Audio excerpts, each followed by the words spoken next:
I'm going to give you nuggets. In fact, I'm going to get a hold of our guys and put out a video damn near every day during, maybe starting today, I don't know, of the NCAA tournament. So here's the deal. I got the top 5 teams, sleeper teams or groups, as I sit here right now watching a ton of basketball. It may change, but here is the top 5. Number 5, the Mid-American Conference champ. The Mid-American Conference is freaking loaded. Toledo is really good. Kent is really good. Akron is really good.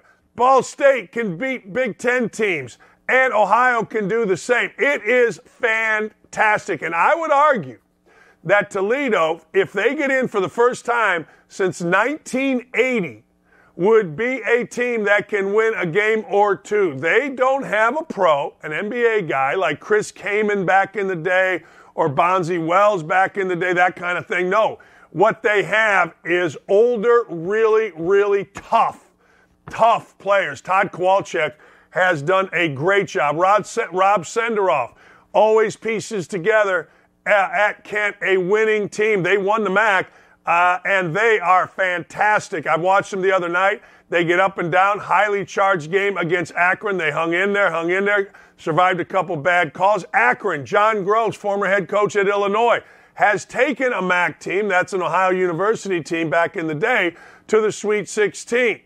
It's a good league. It's a really, really, really good league this year. A MAC team will win a game in the NCAA tournament. Mountain West teams. Hey, horrible loss by my buddy Steve Alford, but I've watched a ton of Mountain West. And I'm telling you right now, you don't want any part of San Diego State. You want no part of it. And when I say no part of it, I'll tell you why. Because they defend like crazy. They play loose like I was talking with Doug. And, ladies and gentlemen, they have an incredible winning culture. I love watching Mountain West basketball. It's not just because I root for Steve Alford, my former teammate and friend. No, it really doesn't have anything to do with that. I got hooked on Mountain West basketball this year just because it was on late, and I loved staying up. I did. I absolutely loved it. I didn't like it. I loved it. Utah State, the Aggies are on the bubble. If they get in, they could win a game. Boise State, same thing. Nevada, same thing. Those 4 teams are in the hunt to make the tournament. And I'm telling you, when I watched San Diego State, who went 15-3, they're 24-6, they would finish in the upper half of the Big Ten. I'm just telling you. I've watched enough of this to go, man, this league is good. This league is really, really good. And Utah State has won their last 5 to make it sexy. Don't forget Utah State. Do not forget. Don't forget San Diego State and possibly Nevada when it gets down to it. Number 3, Memphis. Memphis got guys. Memphis lost on a last-second shot to Houston. Last year, I broadcast for Westwood One a Memphis-Houston game at Houston. Memphis went in and broke the country's longest winning streak on the road. Then I watched Memphis go back and forth in the NCAA tournament last year, man. Memphis in the NCAA tournament against Gonzaga was freaking epic. Epic last year. And I don't mean kinda. I think it was Gonzaga. Absolutely insane. I don't necessarily know whether Penn Hardaway was a great coach, not coach, whatever. But I know this. He's got guys. And when you got guys and they have a defensive mentality, yet they play loose, that's a formula for success in the NCAA tournament. Do not sleep. Look, their league is nuts. Their league, Houston is great. Everybody else is kind of insane. I was watching Tulane and somebody the other day, and it was absolute insanity. I text Seth Greenberg, I go, look, dude, if you ever want to go back into coaching, go in that league where a little bit of discipline might win you a game or two. It was insanity, that American Conference. But they play loose, they get up and down, they get after it, and look, Memphis is used to winning 23-8. Now, I don't think Cincinnati's great. I don't think Tulane's great. Those are the next 2 teams. Bottom of the league, historically bad. Tulsa, ridiculous. SMU, awful. But those dudes got guys. And those dudes with guys and a defensive mentality, which they have, they got a real shot. Doug talked about this, and you're going to see it tonight. Doug talked about St. Mary's. All right. I've never been a believer in St. Mary's. Never. In fact, a few years ago, when St. Mary's was supposed to be good, they faltered at the end. They ended up in an NIT game in Valparaiso, Indiana. I went up there and broadcasted for ESPN, and I was shocked at how small St. Mary's was. I was shocked at how slight. They looked like a glorified Indiana high school team as opposed to a team that is supposedly in the top 25. Just look right here at the shoulders on this kid. Now, you can say to me, Dan, what does that matter? Here's what matters. What matters is St. Mary's as a program understood. Hell, Randy Bennett, the coach, looked like last night that he lost a ton of weight, and he looks really good. I had a chance to visit with Randy a few times, and I think he's absolutely sensational. St. Mary's, we know they're good. But I love the fact that St. Mary's decided, hey, look, we're going to get physically bigger. We're going to get stronger.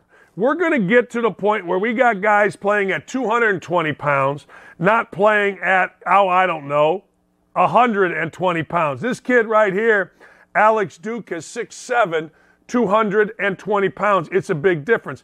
I'm not saying that they're crazy physical specimens. I'm just saying they don't look like a mid-major team. Logan Johnson is a kid you want to watch out for.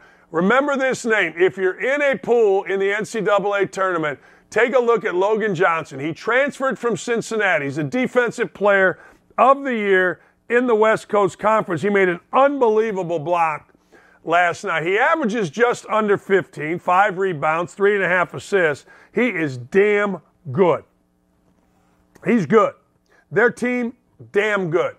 It's not a mid-major. Again, those of you that have listened to me, you know I've never, ever, ever bought into St. Mary's. I want to get this coach, Coach DeFries, on the show hopefully in the next couple days. I forgot to tell you that, Dylan. But my number one team right now there may be others, but right now as we head to really the crux of Champ Week, these guys, the Drake Bulldogs. I am biased. My old assistant, Marty Richter, recruited this team. He's an assistant coach, was an assistant coach for Dunk City, the Florida Gulf Coast team. He deserves, I think, the Bowling Green job. But having said that, you want to be old, this team is ancient. I think they have 4 people, 24 years or older. But I said this yesterday, ladies and gentlemen, the leading scorer is a sophomore. The leading scorer is being talked about as a lottery pick. The leading scorer, ladies and gentlemen, is the coach's son. So you don't have to worry at all about is the best player on the team connected to the coach. Yeah, he's got to eat there. Tucker DeFries is terrific. They've got guys that are the all-time leading assist leader, all-time leading steals leader, all-time leading rebounder. They got the player of the year. I mean, they got everything you want, and everybody is 110 years old. Maybe the oldest team in college basketball. They had some injuries in the middle, came 1 game short of the Missouri Valley regular season, got everybody healthy for the Missouri Valley tournament, and beat Bradley, the regular season champion, by as much as they wanted to beat Bradley. I'm telling you, how much you want to win by. All right, let me look here. I think we should try to win. I don't know. Do you mind trying to win by 25? Let's do that. They did. They shoot 38% from the three-point line. They're big, they're strong, they got old man bodies. Now, I don't know, but I know that sells. They're 27-7. They should have been in regardless of whether they won their tournament. I'm going to give this to you. They have won 3 in a row after a loss at Bradley. They 1, 2, 3, 4, 5, 6, 7, 8, 9, 10, 11, 12, 13 of the last 14. This is a team used to winning. If you want a team, here is your team. Drake. You want to start smart around the water cooler? Drake. You want to sound like you know what basketball? Drake. Last time I gave somebody, true story, last time I gave somebody such a ringing endorsement, it was when I did take Florida Gulf Coast over Georgetown in the first round of the NCAA tournament. We got to see matchups. We'll let you know. But that team right there is incredibly well coached, old guys, experienced guys, and playmakers. Remember I told you, the Drake Bulldogs, they ain't jagging around. They ain't messing around. Hey, thanks for watching Don't At Me with me, Dan Dakich. Make sure to like, subscribe, or click the notification bell for more of my beautiful face. Check out my full show to my right, or watch this other video. See ya.